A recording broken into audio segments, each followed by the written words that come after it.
আপনার নাম কি অরিন্দম? হ্যাঁ, আপনি জানলেন কিভাবে? ওই যে তখন আপনার নাম ধরে ডাকলো না।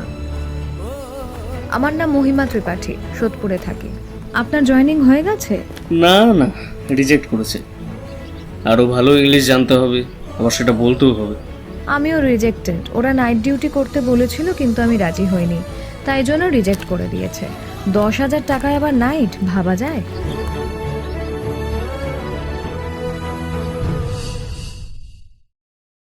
ধূমপান এবং মদ্যপান স্বাস্থ্যের পক্ষে ক্ষতিকর। এতে ক্যান্সার হয়। Smoking and alcohol consumption is injurious to health. It causes cancer. নমস্কার, হুইসপারিং টেলসে আপনাদের স্বাগত জানাচ্ছি আমি গায়ত্রী। আজ আপনাদের জন্য নিয়ে এলাম বিশিষ্ট লেখক মলয় হাজরা রচিত রোম্যান্টিক গল্প ম্যাডোনা। লেখক মলয় হাজরার জন্ম কলকাতার মহেশতলায়। কলকাতা বিশ্ববিদ্যালয় থেকে তিনি অর্থনীতিতে স্নাতকোত্তর ডিগ্রি লাভ করেছেন। ভৌতিক গল্পের মধ্য দিয়ে তার লেখালেখি শুরু হলেও পরবর্তীকালে কল্পবিজ্ঞান, থ্রিলার, রোম্যান্টিক ও তন্ত্র নির্ভর গল্পও তিনি লিখেছেন। কল্পবিজ্ঞানের গল্প তাকে সবচেয়ে বেশি আকৃষ্ট করেছে। মলয় হাজরার গল্প ইউটিউবে অডিও স্টোরি এবং কার্টুন স্টোরি হিসেবেও বেশ জনপ্রিয়। চলুন তবে আর দেরি না করে শুনে নিই আজকের এই বিশেষ গল্প।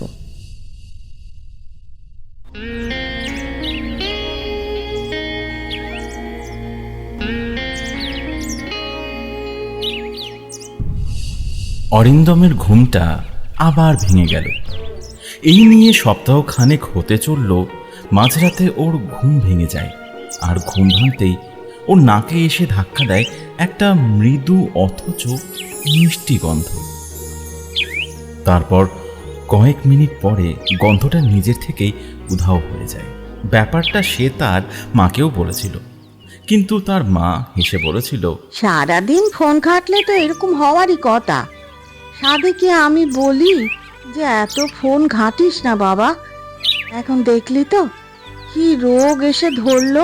ব্যাস তারপরেই শুরু মায়ের দুশ্চিন্তা। ফোন ঘাঁটতে দেখলেই বলে ওঠে, এই তুই আবার ফোন ঘাঁটছিস? হ্যাঁ, রোগটাই এবার যাবে দেখছি, দাঁড়া, বাবাকে বলছি গিয়ে, দাঁড়া। সে দেখল মাকে বিষয়টা বলেই ভুল করেছে। এর চেয়ে চুপ থাকলে হয়তো ভালো হতো। তবে ঘটনাটা কিন্তু থামলো না। যেমন চলছিল তেমনই চলতে থাকলো। অরিন্দমের বন্ধু বলতে সেরকম কেউ ছিল না। কলেজের একজন আর স্কুলের দুজন। এদের মধ্যে কলেজের বন্ধু ললিতাকে একদিন ব্যাপারটা সে সব খুলে বলল। শুনে সে বলল, তুই মনে হয় কোনো কারণে খুব ডিপ্রেসড। না রে, ডিপ্রেসড কেন হতে যাব? তুই তো জানিস আমাকে, আমি কোনো নেশাও করি না, আর কোনো টক্সিক রিলেশনের মধ্যেও আমি নেই। আর পড়াশোনার অবস্থাও আমার খারাপ নয়। বাকি রইল বাড়ির সমস্যা। দেখ, মা আমায় নিয়ে একটু বেশি চিন্তা করে, তাই বকাঝকা করে, কিন্তু আমি ওটা নিয়ে মোটেও টেনসড নই। তাহলে আমি ডিপ্রেসড কিসে হতে যাব সেটা বল। বুঝলাম। তুই বরং এক কাজ কর, কদিন একটু কোনো একটা জায়গা থেকে ঘুরে আয়, দেখ তারপর কি হয়। যদি দেখিস তারপরেও এরকম হচ্ছে, তাহলে বুঝবি অন্য ব্যাপার। তখন একদম সময় নষ্ট না করে ডাক্তারের পরামর্শ নিবি। ললিতা যেগুলো করতে বলেছিল তার সবটাই অরিন্দম করে দেখেছে, কিন্তু ফল সেই একটাই। আগের মতো একইভাবে মাঝরাতে তার ঘুমটা ভেঙে যায়, আর নাকে এসে ঢোকে সেই মিষ্টি গন্ধটা। অরিন্দম এবার বেশ চিন্তায় পড়ল। ব্যাপারটা যখন ডাক্তার দেখিয়েও ঠিক হলো না, তখন ভেবে দেখতে লাগলো যে কি করা যায়। মনে করতে লাগলো কবে থেকে এরকমটা তার হচ্ছে। ভালো করে মনে করে দেখলো ঠিক 3 সপ্তাহ আগের এক রাতের কথা, যেদিন থেকে এই ঘটনার সূত্রপাত। এবং ঠিক তারপর অরিন্দমের মনে পড়ে যায় একটা ঘটনার দৃশ্যপট। ও সেদিন রোজকার মতো চৌধুরীদের বড় মাঠটাই বসেছিল, আর বসে বসে আপন মনে কত কি যে ভাবছিল তার হিসেব নেই। এই মাঠ অরিন্দমের খুব প্রিয়। রোজ বিকেলে সে এই মাঠে এসে বসে আর সন্ধ্যার ঠিক আগে বাড়ি চলে আসে। মনের মধ্যে জমে থাকা ক্লান্তি, হতাশা, অন্ধকার সব হাওয়ার সঙ্গে মিশে যায় যখনই সে এই মাঠে এসে বসে। এই কারণে যাই হয়ে যাক না কেন, প্রতিদিন অন্তত একবার হলেও অরিন্দম এই মাঠে এসে বসবেই। অন্য দিনের মতো সেদিনও সে মাঠে একা এসে বসেছিল। চারিদিকে ফাঁকা ও জনমানব শূন্য হয়েছিল, যেমনটা হয়ে থাকে। ধীরে ধীরে বয়ে চলা বিকেলের ঠান্ডা হাওয়ায় অরিন্দমের সারা শরীর ও মন যেন ঝরঝরে করে দিচ্ছিল। বসে বসে অরিন্দমের খানিক তন্দ্রাভাব এসে গিয়েছিল। চোখ খুলতেই সে দেখতে পেল তখন বিকেল গড়িয়ে সন্ধ্যা হয়ে এসেছে। তাও যেন সে মাঠ ছেড়ে উঠল না, ওখানেই বসে থাকল। অন্য সময় এতক্ষণ সে মাঠে থাকে না, কিন্তু আজ তার মনে হলো যে আরও কিছুক্ষণ ও মাঠে বসে থাকবে। তখন মাঠের উপর দিয়ে খুব সুন্দর এক ধরনের মৃদু বাতাস বয়ে যাচ্ছিল। অরিন্দমের বেশ ভালো লাগছিল। হঠাৎ অরিন্দম দেখল আকাশ থেকে এক ধরনের আলোক রশ্মি খুব ধীরে ধীরে নিচের দিকে নেমে আসছে, অনেকটা তারই দিকে। অরিন্দম এক দৃষ্টে সেই দিকে তাকিয়ে রইল। এরকম জিনিস সে আগে কোনোদিনও দেখেনি। কালী পুজোর সময় এই মাঠে অনেক সময় ফানুস নেমে আসে বটে, কিন্তু তাতে তো হলুদ আলো জ্বলে। এই আলো অনেকটা নীল বর্ণের মতো এবং ছোট ছোট গোল আকারের দেখতে। অরিন্দম এরপর দেখল সেই ছোট ছোট গোলাকৃতির আলোগুলি আন্দাজ 20 থেকে 25 হাত দূরে এসে মাটিতে পড়ল এবং তার সাথে সাথেই চারপাশটা এক সুন্দর মিষ্টি গন্ধে ভরে উঠল। এর পরের ঘটনাগুলি যা ঘটতে থাকলো তা পুরোপুরি অবাস্তব লাগলো অরিন্দমের। সে দেখল আলোক রশ্মিগুলি ধীরে ধীরে একত্রিত হয়ে একটি মানুষের আকার ধারণ করল এবং নীল রঙের সেই অবয়বটা ধীরে ধীরে তার দিকে এগিয়ে আসতে লাগলো। এই দৃশ্য দেখে অরিন্দম ভাবল নিশ্চয়ই সে কোনো প্রেতাত্মার কবলে পড়েছে। তড়ি ঘড়ি উঠে সেখান থেকে পালাতে যাবে, এমন সময় ভয় পেও না, আমি কোনো ভূত বা প্রেত নই। এই কথাটা শুনে অরিন্দমের ভয় খানিকটা কেটে গেল। এটা তো স্পষ্ট মহিলা কণ্ঠস্বর, কিন্তু তবুও তার ভয় পুরোপুরি কাটল না। আমার ছেড়ে দাও, আমার কোনো ক্ষতি করো না। অরিন্দমকে এইভাবে ভয় পেতে দেখে সেই অবয়বটা ততোধিক নরম সুরে বলল, ক্ষতি করতে যাব কেন? আমি তো তোমার সাথে কথা বলতে এসেছি, তোমার বন্ধু হতে এসেছি। এটা খুবই স্বাভাবিক। ওরকম একটা নীল আলোর কিছু যদি কারো সামনে এসে বলে যে সে তার সাথে বন্ধুত্ব করতে এসেছে, বন্ধু হতে চায়, তাহলে যে কোনো লোকেরই ভয় পেয়ে যাওয়ারই কথা। একইভাবে অরিন্দমও ভয় পেয়ে গেল, কিন্তু অবয়বটার ব্যবহারগুলো এমনই যে অরিন্দমের ভয় ধীরে ধীরে কমে যেতে লাগলো। সে জিনিসটা হঠাৎ এসে বলল, তোমাদের গ্রহটা খুব সুন্দর। আমি এখানে এসেছি 3 দিন আগে, কিন্তু তার মধ্যে পুরো পৃথিবীটা ঘুরে ফেলেছি। সত্যিই খুব সুন্দর তোমাদের এই গ্রহ। তবে অনেক কিছু খারাপ জিনিসও আমার চোখে পড়েছে। কি আপনি? আর আপনাকে এরকম দেখতে কেন? আমি হলাম ম্যাডোনা, ইরিডিয়াম গ্রহ থেকে এসেছি। এই কারণে আমায় দেখে তোমার অদ্ভুত দেখতে বলে মনে হচ্ছে, কিন্তু আমাদের গ্রহের সবাইকে এই রকমই দেখতে। অরিন্দম এতক্ষণে বুঝল যে এই যাই হোক কোনো অশরীরীর বা প্রেতাত্মা জাতীয় কিছু নয়, নইলে এত সব কথা বলা তো দূর, এতক্ষণে নির্ঘাত তার ঘাড় মটকাত।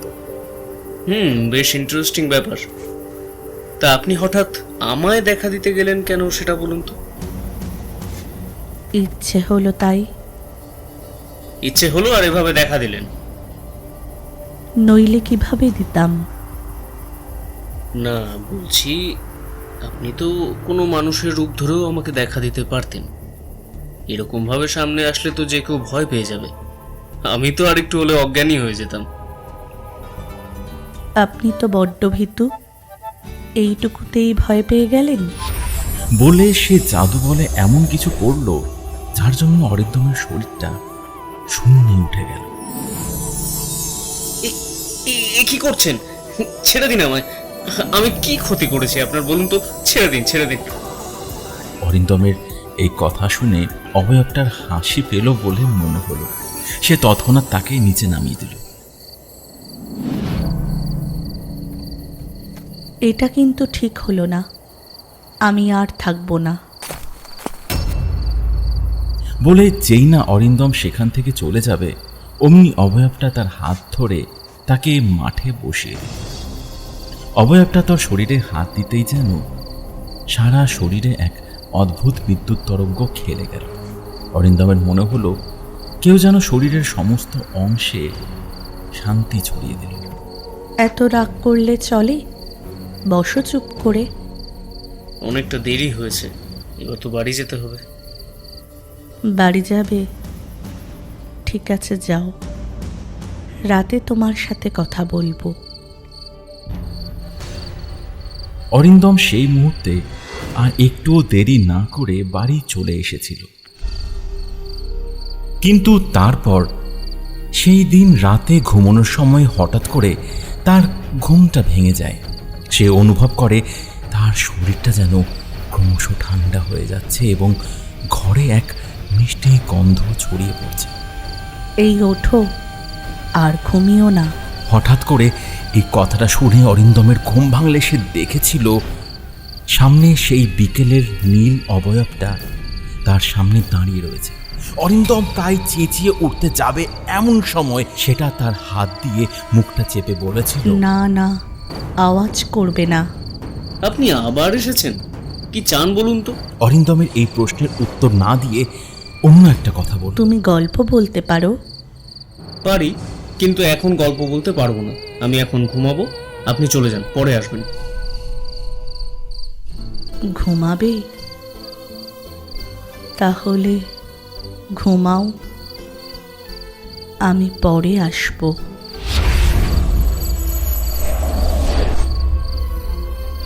বলে মুহূর্তের মধ্যে সেটা হাওয়ায় মিলিয়ে গেল। অরিন্দমের কথা শুনে মনে দুঃখ পেল বলে মনে হল।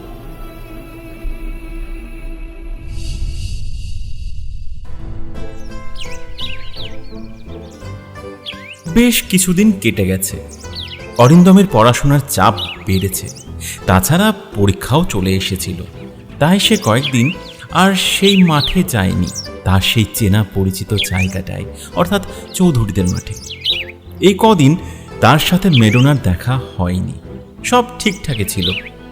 মাঠে কিছুক্ষণ নিস্তব্ধতা, মাঝে মধ্যে পাখিদের বাড়ি ফেরার আওয়াজ আর হাওয়ার শব্দ, তারপর আবার নিস্তব্ধতা। না, মেডোনা আজ আসেনি।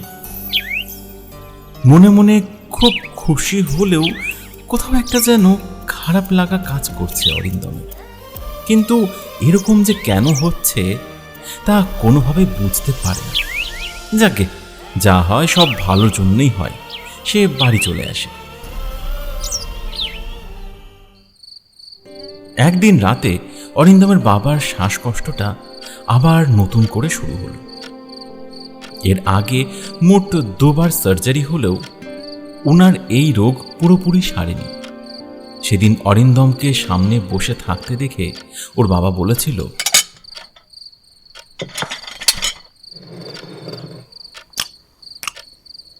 কিরে, কোনো চাকরির সন্ধান পেলি? না গো, এখনো পাইনি, তবে পেয়ে যাব। তাড়াতাড়ি কর বাবা, আর তো বেশি সময় নেই। সময় নেই মানে? দেখছিস তো আমার শরীরের এই অবস্থা।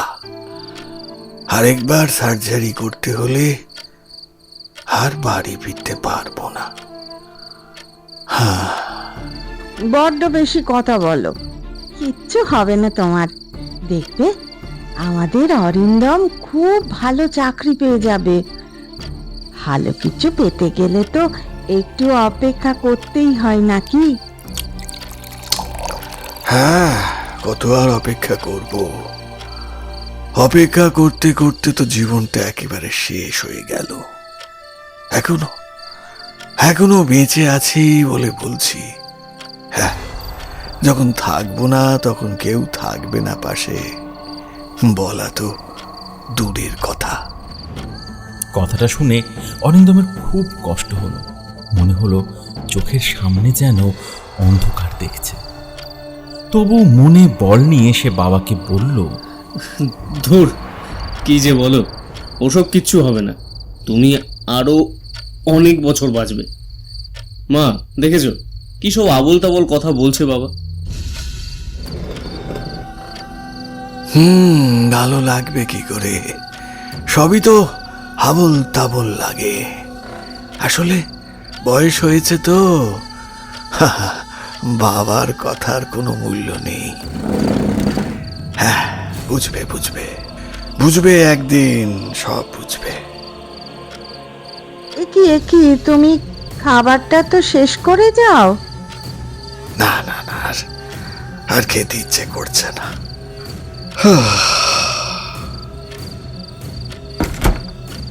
চিন্তা করিস না বাবা, বাবার কথায় মন খারাপ করতে নেই, মন খারাপ করিস না। কথাটা অরিন্দম তার বাবার প্রতি ভালোবাসা থেকেই বলেছিল, কিন্তু সে জানতো না যে তার দুশ্চিন্তা ক্রমেই একদিন সত্য হয়ে উঠবে। আর সেই দিনটা যে এত তাড়াতাড়ি চলে আসবে তা সে কল্পনাও করেনি। অরিন্দমের বাবা সব মিলিয়ে মোট 13 দিন হাসপাতালে ভর্তি ছিল। তার এই অসময়ে কেউ পাশে এসে দাঁড়ায়নি, শুধুমাত্র সে ও তার মা। রাতের পর রাত জেগেছে এইটা ভেবে যে একদিন অরিন্দমের বাবা ঠিক সুস্থ হয়ে উঠবে, কিন্তু শেষ রক্ষা হলো না। একদিন রাতে হসপিটাল থেকে ফোন আসতেই অরিন্দমের মা বুঝে গিয়েছিল আসন্ন সর্বনাশের কথা। আরও হলো তাই, অরিন্দমের বাবা পরলোক গমন করলেন। ঠিক তারপরে শুরু হলো অরিন্দমদের চরম দুরবস্থা। একে একে প্রায় সকলেই তার থেকে দূরত্ব বজায় রাখতে শুরু করল। যারা একসময় কাছের মানুষ ছিল আজ তারাই যেন পর হয়ে গেল। বাবা যে কথাগুলো বলেছিল তা অক্ষরে অক্ষরে সত্যি হলো। অরিন্দম বুঝল এটাই প্রকৃতির নিয়ম, বুঝল পৃথিবীতে মা ও বাবার গুরুত্ব কতটা। কেউ থাকে না, সবাই চলে যায়। এই ঘটনার পর থেকে অরিন্দমের মা আগের থেকে কথা বলা কম করে দিল। অরিন্দম আগের মতো কাজে উৎসাহ পায় না, নিজেকে যেন তার নিস্তেজ বলে মনে হয়। তবুও সে চেষ্টা করে চাকরির জন্য। যতই হোক, পেটে তো কিছু দিতে হবে, অন্তত মাকে তো দেখতে হবে।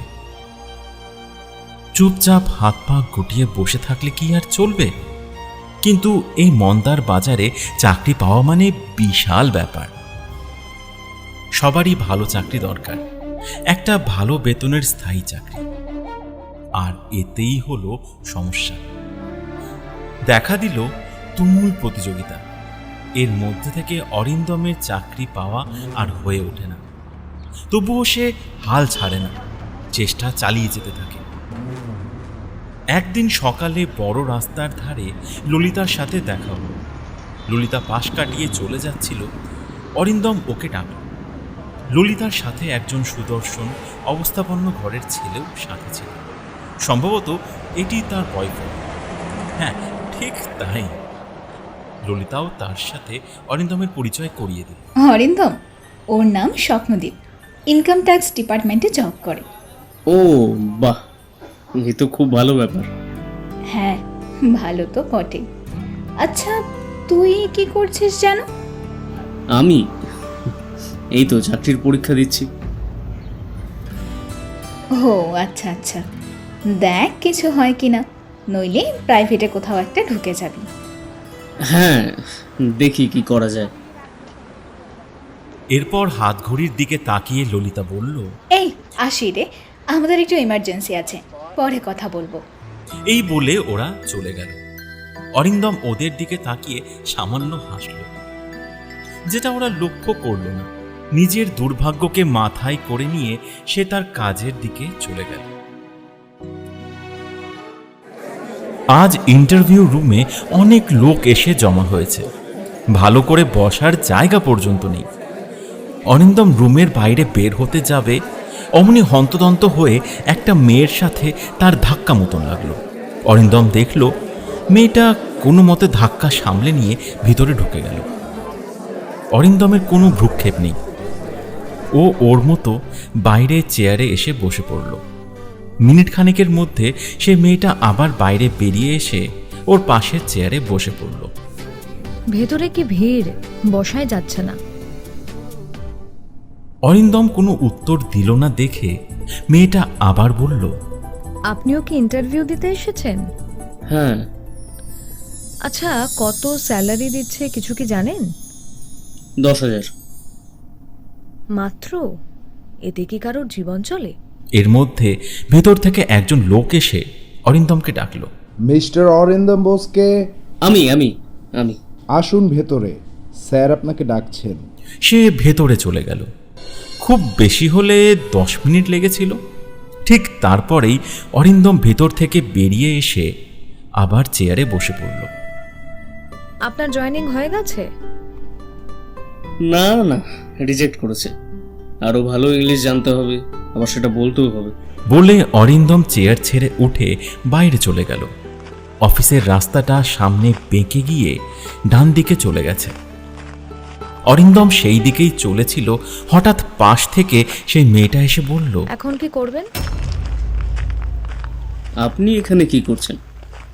আমিও রিজেক্টেড। ওরা নাইট ডিউটি করতে বলেছিল কিন্তু আমি রাজি হইনি, তাই জন্য রিজেক্ট করে দিয়েছে। 10,000 টাকায় আবার নাইট, ভাবা যায়? মনে মনে বেশ হাসি পেলেও অরিন্দম মুখে কিছু বলল না। মেয়েটা বলল, আপনার নাম কি অরিন্দম? হ্যাঁ। আপনি জানলেন কিভাবে? ওই যে তখন আপনার নাম ধরে ডাকলো না। তারপর সে কিছুক্ষণ চুপ থেকে আবার বলল, আমার নাম মহিমা ত্রিপাঠী, সোদপুরে থাকি। ওরা দুজনে হাঁটতে হাঁটতে রেল ক্রসিংটা পেরিয়ে স্টেশনে গিয়ে উঠল। তারপর অরিন্দম শিয়ালদা যাওয়ার ট্রেন ধরল।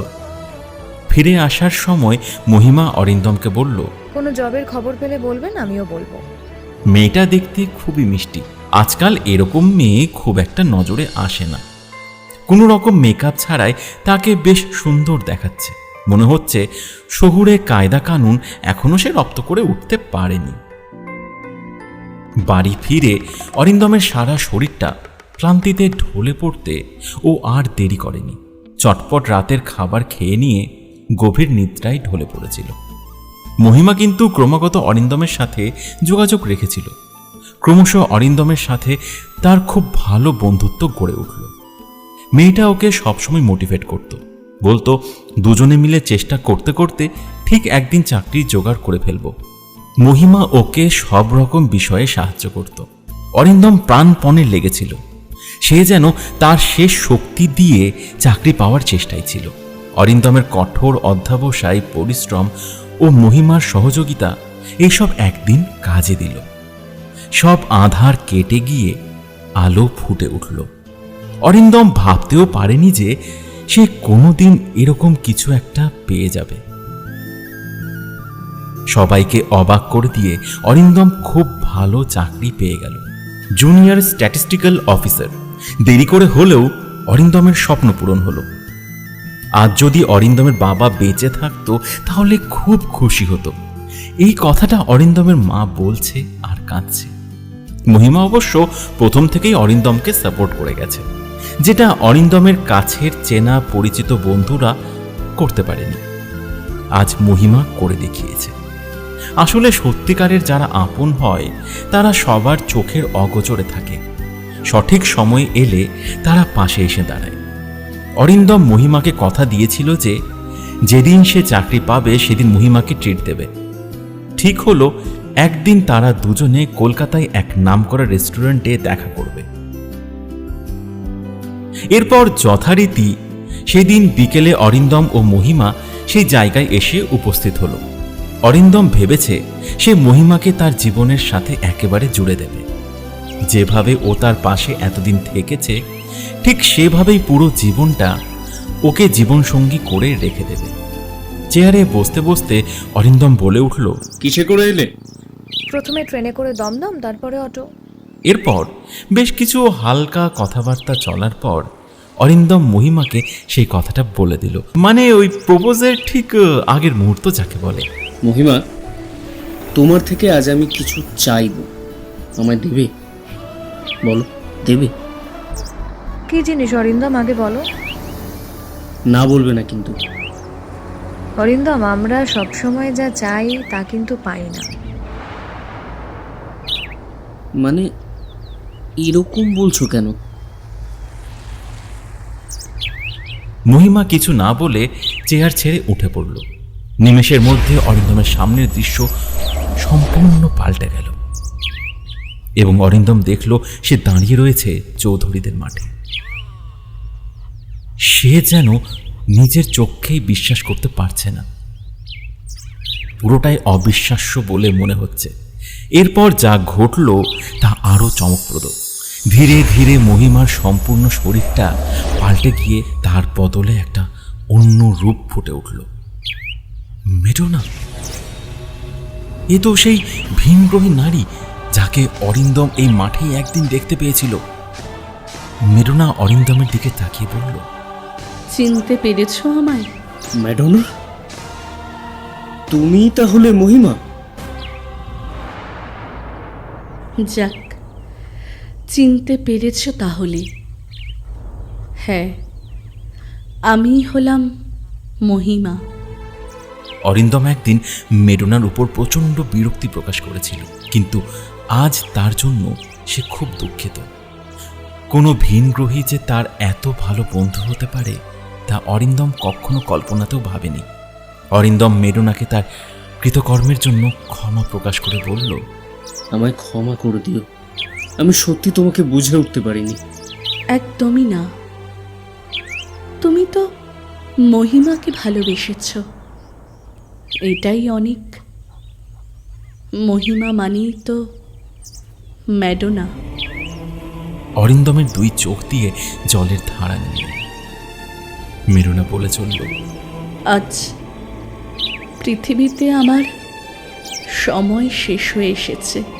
আমায় ইরিডিয়াম গ্রহে ফিরে যেতে হবে। তবে আমি যে তোমার কাজে আসতে পেরেছি তার জন্য আমি খুব খুশি, খুব খুশি। চলে যাবে মানে? আমার কি হবে? ভেবো না, তোমার সামনের ভবিষ্যৎ খুব উজ্জ্বল অরিন্দম। ভেবো না, তুমি জীবনে অনেক উন্নতি করবে। কিন্তু আমি যে তোমায় ছাড়া থাকতে পারবো না ম্যাডোনা, তুমি প্লিজ আমায় ছেড়ে যেও না। তা হয় না অরিন্দম, হয় না। আমাকে যেতেই হবে। তবে যাওয়ার আগে একটা কথা জেনে রেখো, যখনই তোমার আমার কথা মনে পড়বে, রাতে খোলা আকাশের নিচে এসে আমায় স্মরণ করবে।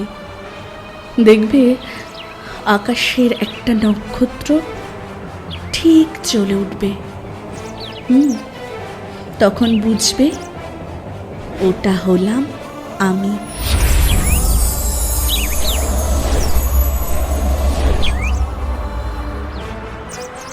এরপর মেডোনা আর থাকেনি। অরিন্দম দেখেছিল ওর শরীর থেকে একটা ছোট্ট নীল বুদবুদের মতো আলোকরশ্মি ধীরে ধীরে উপরে উঠে গেছে।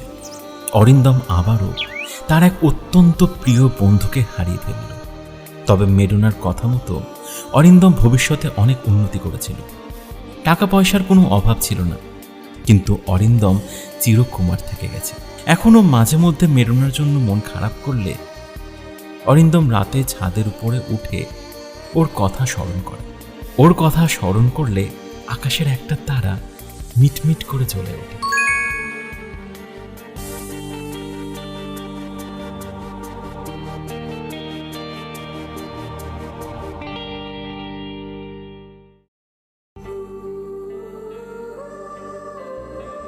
শেষ হলো আজকের এই বিশেষ নিবেদন, মলয় হাজরা রচিত রোম্যান্টিক গল্প ম্যাডোনা।